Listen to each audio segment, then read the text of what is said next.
Hi, I am Ana Maria Otamendi. I'm from the Merola class of 2011. And I'm Elena Lacheva, and I'm from the Merola class of 2012. The way I got interested in opera is actually at a quite young age. My mom took me to my first opera when I was 7, and it was Traviata. And I remember just being absolutely dazzled with what I was seeing on stage. For me, it was very different. It's really interesting. My father was a huge classical music fan. He's the one who got me into music in the first place. And he used to take me all the time to chamber music concerts, symphony concerts, piano concerts, but he hated opera, hated it.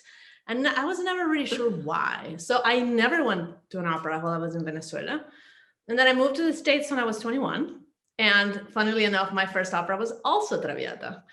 And I was in school, I was doing my master's, and I went to see it, and I was blown away. I could not believe how amazing it was. I cried so much. And it's like, how come I have never seen something like this? This is incredible. And I was hooked immediately. So after that, while I've been in the States, I got to see a lot of operas in Milwaukee, in Chicago, the Lyric Opera, at Houston. Everywhere I was, I would try to. And when I traveled to Europe, every time I was there for vacation, I would make an effort to go see as many shows as I could. I absolutely loved everybody that I got a chance to work with, my mentors, my colleagues, all the faculty that came through, the chance to meet George Darden, the late George Darden, before he passed away. Such a wonderful, inspiring musician. Hilarious person too. Oh, yes. Yeah, absolutely wonderful. So many professionals I got to work with, the opportunity to broaden my horizons, the great colleagues that I have followed around. I have followed their careers and listened to their concerts. Really, there's such an incredible community at Merola that even though the performances and all the wonderful art that was created was on an incredibly high level, it's really the people who created it and the people who supported and nurtured and shared their love for the art that made the experience such a wonderful time in my life. Yeah, I have to say, people really, and all the incredible musicians that we got to meet and work with and get ideas from. I remember being blown away by the singers. The 5 singers that I was assigned to were all incredible, very nice people who had such a great time making music together, playing both arias and songs. So that was one of the big highlights for me, in addition to, of course, the faculty, as Elena was saying. And I have a very fond memory of playing harpsichord for Barbara of Seville. That was a huge, for me, it was so much fun. I had an incredible time, and it was so fun making things up and changing it up all the time, and following all the action on stage. So that was a big thing that I enjoyed very much. We were actually walking one night after a late night rehearsal at Houston Grand. We were talking about how there was no program that we knew of in the States that, or anywhere, true, that really focused on the pianist as a collaborative partner.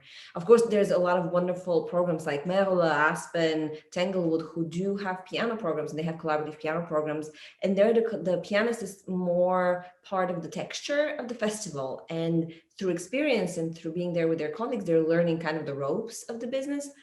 But that kind of suggests that you do have some understanding of what collaborative piano is, what kind of skills are required, diction, history, style. So you really, to be a part of these great programs, you have to be on a certain level. You have to not be a beginner as a collaborative pianist. But there really weren't any programs that explored really what collaborative piano is in all of its facets, from art song to opera to ballet to music theater, and that really give practical, like step-by-step knowledge of what it takes to master each one of those areas. So we thought, why not create the program that we knew should exist? And it was it was an idea that we had. It was a dream, I should say. And we had this dream for a few years, and we weren't quite sure how to do this. I mean, here you have 2 pianists that have 0 experience as administrators. And we're like, well, it sounds great. I just have no idea how we're going to do it. And one day in 2016, we had a really great friend of ours, Jennifer Olson, who was visiting us in Houston. And we told her about it. She's a singer, a beautiful singer who went to school with us in Michigan. And we told her our idea and was like, oh, wouldn't it be great? Ha ha ha. And then she told us, well, my husband just got a job at a very prestigious boarding school that has a pre-conservatory program for high schoolers. And she said, they have this beautiful campus. I have a feeling that he would like this idea and they would like to host it. And we were like, really? And she said, yeah.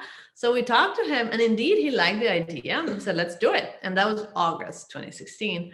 So we embarked on it full on, all four of us, and somehow we pulled it off. And our first edition was in 2017 in the summer. And we have been blessed with the support of all this incredible faculty. I always tell them, thank you for joining the crazy circus of Ana, Elena here. And they believed in us from the beginning. They believed in the idea and the mission of the Institute. And we've had these amazing pianists, coaches, singers, conductors, musicians just support us and coming to work with us to nurture this next generation of collaborative pianists. And yeah, here we are. We're 5 this year. It's our 5th anniversary. And going strong. Last year, we were completely online because of COVID, and it was very successful. People learned very much. Everybody was very inspired. And this year, we're doing a hybrid version. It seems so far all of our participants want to come in person, but we already sent acceptances. We're in the process of putting it together. It is very exciting to be doing music live again. Sleep.